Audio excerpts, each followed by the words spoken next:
One thing that we know for sure, demonstrated in study after study, is that parent-teenager connection, communication between parent and their teens is vital and a really important protective factor that will really enable a teenager to go out into the world and make better, more effective choices. So keeping those lines of communication open is vital. Samsung Mobile conducted a survey of 500 families with teenagers ages 13 to 19.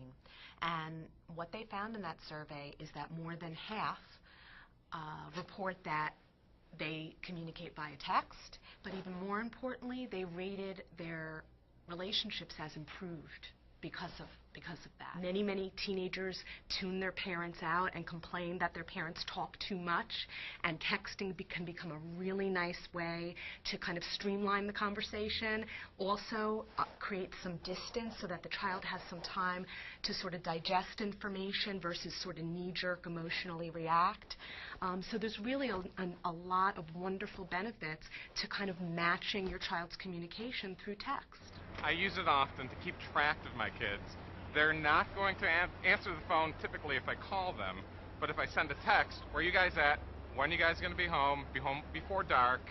They're always flipping their phones open to see if they missed a call from their friends, but they'll see that Dad texted me, and they'll usually text me back, I'll be home in 15 minutes, I'm down the street with my friend, and they usually answer within a reasonable amount of time. The people who you're with don't know who you're texting, so it's fine. Like, some people are embarrassed to, talk to their mom on the phone, so if you just have to text them, they don't have to know what you're doing, so it's fine. You don't have to get them to answer right away. It's more convenient for them. They can respond whenever they want. You can text whenever you want, so you don't really have to be on the same time schedule. It's really convenient for both ends. We do text her a lot when she's out because that is basically the only way to get her to respond back. I think more often than not, she'll respond to a text than she will a voice phone call. So it gives me a lot of comfort to be able to get them in an instant. If they can't pick up a phone and call me or, make sounds or whatever, they can text me in 2 seconds and I know where they are. It is, for me, very convenient and very comforting. Samsung Mobile survey found that teenagers on average are texting about 455 texts a month and receiving about 457 texts a month. Clearly, adolescents have found texting to be a really comfortable way for them to communicate with each other.